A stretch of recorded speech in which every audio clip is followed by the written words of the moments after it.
Some of America's largest cities, including New York, are now increasing security. The concern is that Iran could launch a cyber attack, or worse, that there could be sleeper cells here ready to launch a cyber attack or terror attack on us. When the Biden administration left the borders wide open, at least 1,500 Iranian nationals were stopped. About half were, though, allowed into the U.S., and they could be just about anywhere in our country. In fact, ICE agents have arrested 15 Iranian nationals since last weekend's bombing. Joining us now on the phone is NewsNation national investigative correspondent Rich McHugh. Rich, good morning. Thanks for joining us today.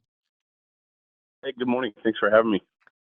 You bet. Rich, how seriously is the U.S. taking the possibility at this point of Iranian terror cells being here?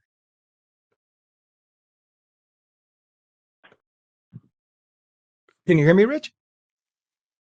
Oh, I lost you for a second. I can hear you now.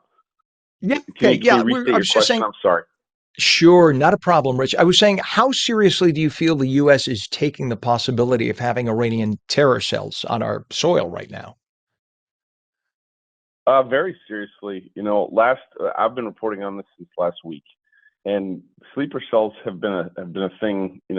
We've been talking about in this country for 20-something years. We've always talked about this, but last week we reported that a source close to the White House, who I can't disclose further who it is, confirmed that the White House is looking at and actively monitoring these sleeper cells. And President Trump, even aboard Air Force One yesterday, all but confirmed that. He said, "Look, they're here." He laid the blame on the Biden administration, obviously, but so they're here, and we're hoping to do everything we can to mitigate it and to prevent it from happening.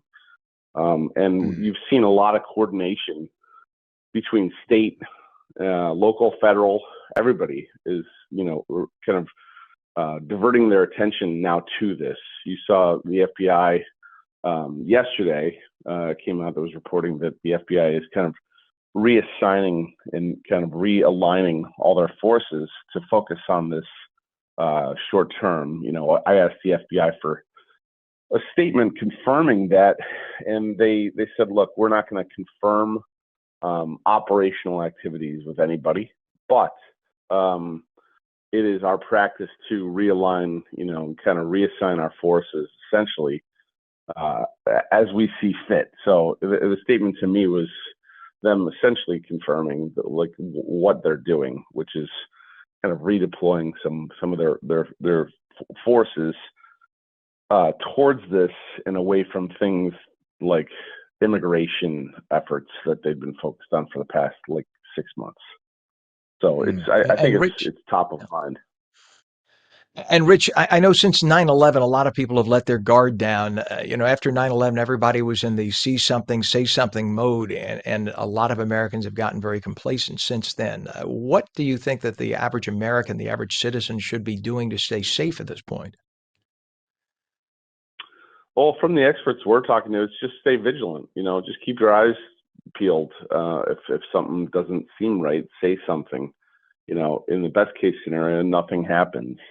There's also a scenario that nothing happens because of this, whatever you want to call it, has been brokered, this truce, I guess. And some experts say, look, Iran doesn't want. They have to tread a very fine line here, tread carefully, because if there were sleeper cells that were activated and did something horrible, the Trump administration would retaliate swiftly, and they don't think Iran wants that right now. So it's a curious state, you'd say. So some are saying we're not going to see this. We're not going to see anything happening. But I will say this: the big concern among intelligence people from top New York, police department folks through federal is a lone wolf attack, and by that I mean inspired by the Iranian regime or propaganda. Someone who's just kind of taking their marching orders, acting on their own. And I know that the NYPD is very concerned about that. I mean, I'm thinking in terms of individuals who made their way all the way from Iran or another Middle Eastern country who is in sympathies, if you will, with the regime, who is here right now in a sleeper cell capacity and who may not agree with Iran getting along suddenly with Israel. And I use that term loosely. They're not really getting along, but at least, as you mentioned, there's a truce. Maybe some people are reticent to accept that and would launch an attack preemptively or as you say, as a lone wolf.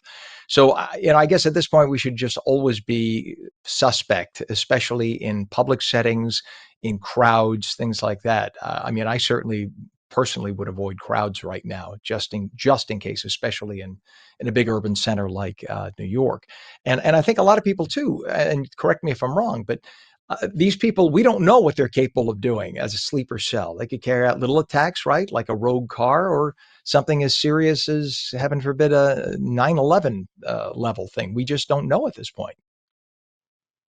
That's true. I mean, keep in mind, I believe ICE just apprehended or arrested 11 Iranian nationals who were here, come here legally, and they've also said that I think Attorney General Pam Bondi said that over 1,000 had come here. They confirmed that they have they came across the border illegally, that we're aware of.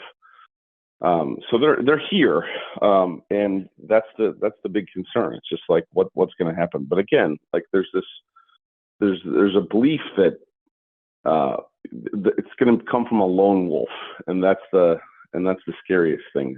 Keep in mind, last fall, federal prosecutors charged an Iranian national with essentially plotting to, kill President Trump during the presidential campaign. And that person told investigators that ultimately it was the Iran Revolutionary Guard who put him up to it.